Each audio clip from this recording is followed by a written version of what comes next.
Quick question for you. Who are you getting your mortgage advice from? I know that sounds like an interesting question, but unfortunately, there's a lot of bad information out there.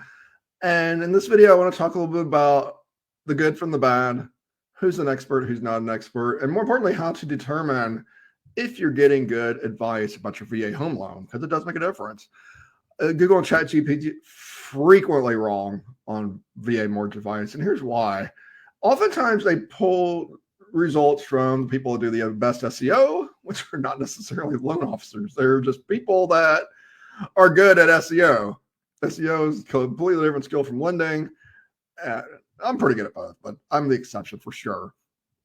So how do you figure out if your info is accurate? Well, here are some things to think about.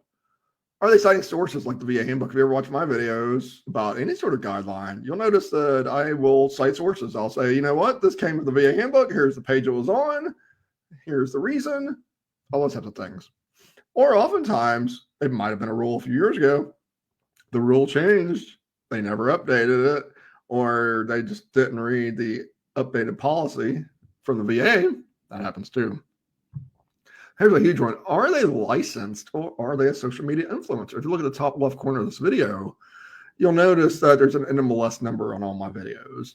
And so that's the first thing to ask is there an NMLS number listed? Loan officers are required by federal law to have an NMLS number on all their social media stuff. Now, that being said, a lot of us don't do it. We're out of compliance. That's a whole different problem. But we're supposed to. So I want you to really think about when you're watching a video from someone, is this person actually licensed? Are they just talking? What's going on? And loan officers actually have a website called the NMLS Consumer Access. It's required by federal law to be on there. And so if you want to do a little research, which I believe you should, on whoever you're listening to, find out how long they've been licensed, what they've been doing before they became a loan officer.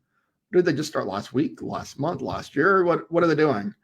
There are also certifications we can do. So in the VA space, there's multiple certifications. I do have the VA certification that I'm very, very proud of. I was also mentored by a guy that ran a different certification company a few years ago. And most of the people that have certifications will brag about them and put them on their